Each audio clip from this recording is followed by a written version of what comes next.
Hello, welcome to today's video where we are looking at a brand new chapter in the statistics part of Maths A-level. We're looking at something called hypothesis testing, specifically hypothesis testing for binomial distributions. I'm making that distinction because for the Maths A-level syllabus that I'm teaching as of recording this video, you need to know more than one probability distribution, and therefore you need to know more than one type of hypothesis test because each distribution has its own style of hypothesis testing. Because hypothesis testing is a multi-stage process, we're also going to be splitting this topic up into several videos. In today's video, we're only going to be focusing on the introduction to what a hypothesis test is, and also showing you how to extract the key information that you need to identify in order to be able to do the calculations that you need to do a hypothesis test. In today's video, that's all we're going to be looking at, and we'll actually focus on the calculations themselves in another future video. So with all that said, what is a hypothesis test? Well, it starts by looking at the data from a sample, which is a common theme in a lot of statistics content because ultimately it's unrealistic a lot of the time to look at the data for the entirety of a population of whatever it is you're looking at. Because a reminder, a population, that word in statistics means not necessarily just populations of humans. It means, when we're saying population, all of that particular thing that you are looking at. We're going to be using that data to then test hypotheses. Hypothesis is a posh word for a theory or a claim. And then what we are specifically testing is we're testing the statistical parameter of a population. The statistical parameter means the variable within a statistical distribution, and as I already explained, population has its own meaning in the realm of statistics. For a binomial hypothesis test, we're specifically going to be testing the value of the letter p, the parameter p, which is of course the probability of success for an individual trial in a binomial distribution. Okay. Let's take a look at what information we need to be identifying and extracting from a context. We need to, first of all, define a variable, if the question hasn't been kind enough to do that for you already. The reason for that is ultimately we're dealing with wordy scenarios, and a side effect of that is therefore, if you weren't to define a variable, you'd end up having to write a lot of sentences throughout the entire question. So if you start by defining an algebra letter to measure what you're looking for in your particular scenario, it saves you then having to write a sentence every time you're referring to that thing throughout the rest of the question. You can then just use that single algebra letter, which takes a lot less effort to write. You then need to identify the null hypothesis. I'll show when we look at an actual example what that actually looks like in terms of how you write it down and what it looks like in terms of the words. But in terms of what a null hypothesis actually is, it's basically what was previously believed to be true about the parameter or historically believed to be true claim. You also need to identify the alternate hypothesis, and that is the brand new claim that we are effectively testing. You need to also define the distribution of the variable. That's consistent with what we'd already been doing with the other maths in the probability distribution topic as a whole. And that's important because a lot of this stuff is calculations you're not manually doing by hand, it's stuff you're using a calculator for. So actually the method isn't you doing the calculations individually a lot of the time because it's just done on the calculator. Instead, doing things like writing down the distribution is what counts as the method. And then you also need to identify a couple of things, not because you necessarily need to be writing them down per se for marks, but they are things you're wanting to identify because those are things that you're going to be needing in order to be able to do calculations as part of hypothesis testing. They are identifying the test statistic and also identifying the significance level. And it's also worth pointing out that of these things we've just listed, it's vital you specifically write down the top 4 of those things that I've listed. And that's because you're given marks for writing these things down. That's important to point out because a trap that a lot of students fall into is once they learn how to do the calculations for a hypothesis test, they focus so much on those calculations thinking, well, if I can do the calculations and I get them right, surely I get all the marks. But unfortunately, that's not the case. Even if you do all the calculations 100% correctly, but then don't write down all these things I've just listed here, then you will drop marks regardless of how good your calculations are. So it's important you do write these things down, and that's partly why I'm doing this video here today. Okay then, let's take a look at an example. So at this point in the video, you may choose to pause the video to give yourself a chance to read all those words. And once you've done that, let us now go through the question. One of the first things you want to identify is you want to identify that this is indeed a binomial hypothesis test question. And one of the big clues for that is you're looking out for this word test because, hey, binomial hypothesis test, it makes sense. But also a big clue is often you see mention of something called a significance level. And I'll talk more about that later, but it's worth pointing out that just the word test and significance level instantly tells you it's a hypothesis test question. The other thing you want to identify though is it a binomial hypothesis test question? And to do that, the same check that we normally do for binomial distribution in general. You're looking for a success or fail scenario with repeated trials. And so in this case, the repeated trials idea would be the fact we're asking several members of staff, that's a predetermined number of, and asking each of them, are they satisfied with their job, yes or no? So that's meeting the criteria for binomial distribution. So it's a binomial hypothesis test question. So we need to define a variable to define what we're counting as a success. So for me, I'm going to choose that, I'm going to say that let X be the number of staff members who are satisfied with their jobs. I'm going to call that what our successes are, and we're using the letter X. That means now every time you see an X, everybody knows what I'm talking about. The next thing we need to do is we need to identify what the null hypothesis is. And the null hypothesis is always notated using H0, a little subscript naught there, like you can see on the screen. And as I said before, the null hypothesis is what was previously or historically believed to be true about, in this case for a binomial hypothesis test, the value of P, the probability of success for that binomial distribution. So for this question, don't get caught out because the problem is there's numbers in more than one place in the wording here. So specifically the one we're interested, because we're looking at the null hypothesis, is we're interested in the previous or historical data to do with probability of success. So for us, you can notice up here it's mentioned that previous staff surveys have said that 90% of staff are satisfied. So the fact it's talking about satisfied, it links up with what I'd said in my definition of what we're counting as a success. And then as it mentions 90%, therefore that's implying that P equals 0.9. So therefore H0 is P equals 0.9. So you write down what you can see here. I've written H0 colon and then P equals 0.9. We then need to identify the alternate hypothesis. H1 is how we notate that. And there's three different scenarios you're looking out for to identify what the H1 is going to be. You're either looking for some sort of indication that now, in the current day, we're looking for a claim that the value of P has decreased in some way or reduced or got lower.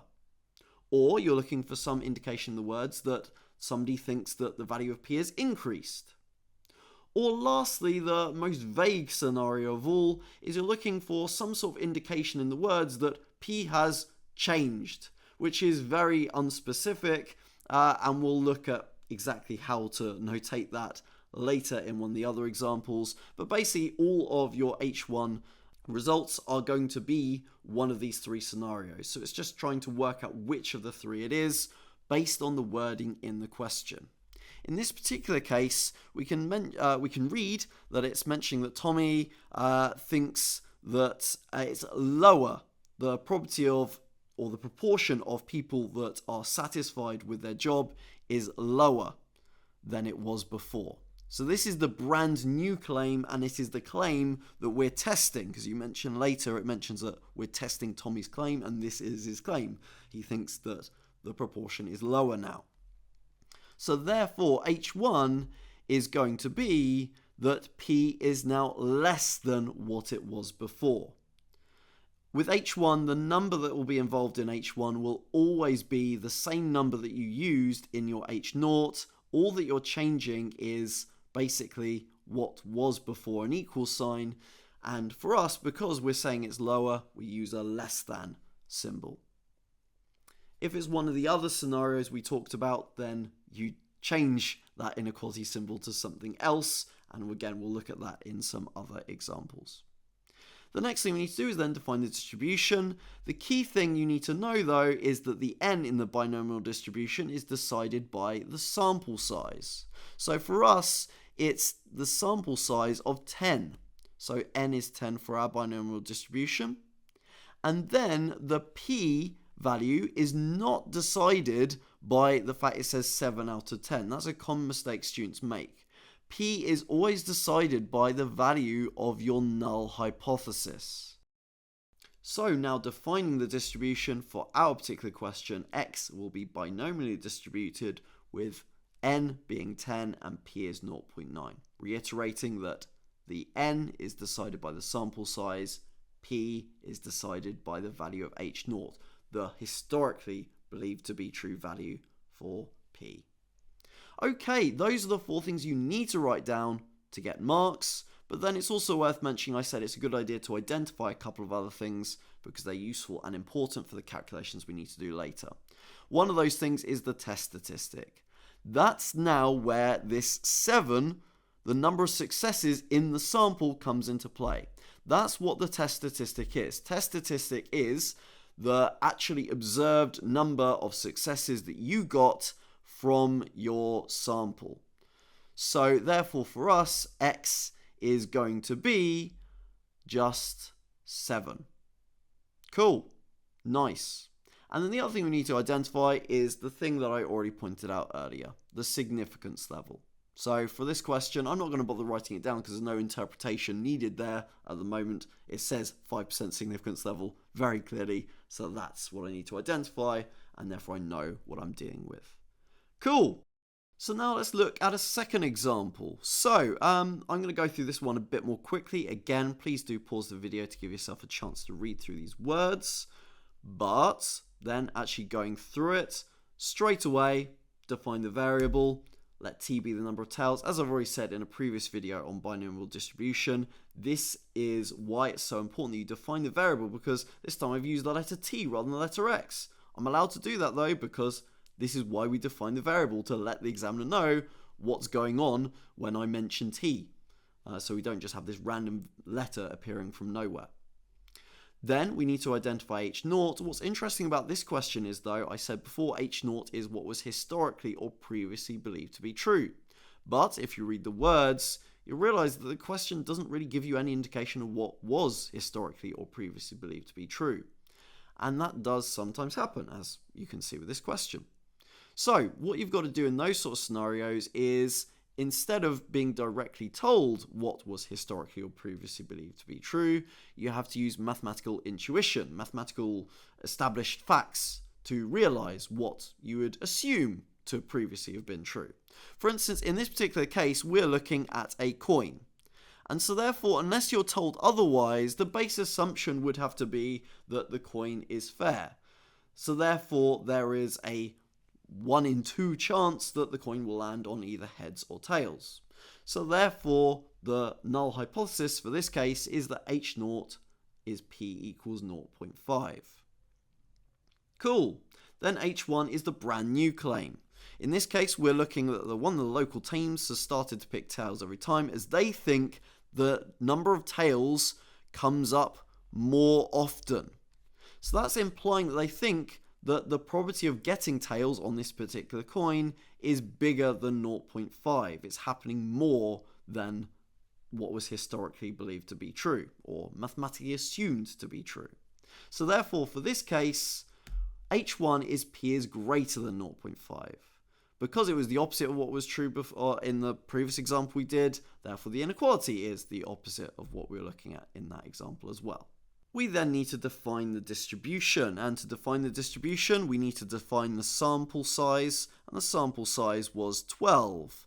So therefore our n is 12 and the p was defined by h0, so therefore t is binomially distributed with n is 12, p is 0.5.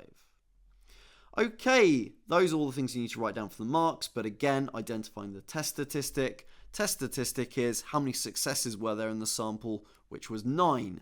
So t equals 9, and as usual, identify the significance level. Nice. On to our third and final example. So in this case, first thing we need to point out is, actually in this question, we don't need to define a variable. Do read the question carefully. Sometimes they are kind and define the variable for you already. And they've already mentioned down here that the number of parsnips unsuitable for the supermarket is u. So now every time we see that letter u, we know what that's mentioning in the rest of the question. Okay, we need to define h0 therefore. And therefore we're looking for what is historically believed to be true. Now in this sort of question, this is something that sometimes catches students out because they're unsure what number they should pick, because there's kind of two scenarios here. There's one up here where they're mentioning 2 out of every 7 parsnips is unsuitable for supermarket, blah blah blah blah blah. But then later on it mentions the fact we got these other numbers, which I won't highlight yet because they, spoiler alert, aren't the ones we want. But it mentions 127 out of 500 were unsuitable. So the students are unsure which one they should pick. So once again, I'll draw your attention to looking at the wording, which one is indicated to be the one that was, first in the timeline, so to speak. So in this case, previously, 2 out of 7 was what was believed to be true. So therefore, that is what's going to be defining our h0. So p is 2/7. Then deciding what h1 is, we read the words to decide what is the brand new claim we're looking at. And we read the question here, it says the farmer thinks this is different, a different proportion to what was happening before. And the thing about that is it's very vague wording. That's not giving any indication about whether it's less than what we had before, whether it's greater than what we have before, it's just different. So that does mean actually it could be either. So all we can therefore say is that it's not the value of p that we had before. So therefore you just write a not equal to sign. So therefore h1 is p is not equal to 2/7. This is something called a two-tail test, but that's something we'll look at in more detail in one of our next videos. Okay, then we need to decide the distribution. Well, the sample size will then decide n, and that is now where the 500 comes in useful. That's when we've done a sample, and you can tell that because they mentioned as part of a small test, so that wording is what tells you that this was the part that was to do with the sample. And so therefore n is 500, and then of course h0 decides our p. So therefore that's our distribution. Again, finally identifying the test statistic. The test statistic is now finally that 127 coming useful. So u is 127. And then the significance level, knowing that is always important for these questions as well. Okay, that is how you set up a binomial hypothesis test. I hope you found this useful. I'll see you in a future video where we're going to be looking at doing the calculations and beyond in a binomial hypothesis test. Goodbye.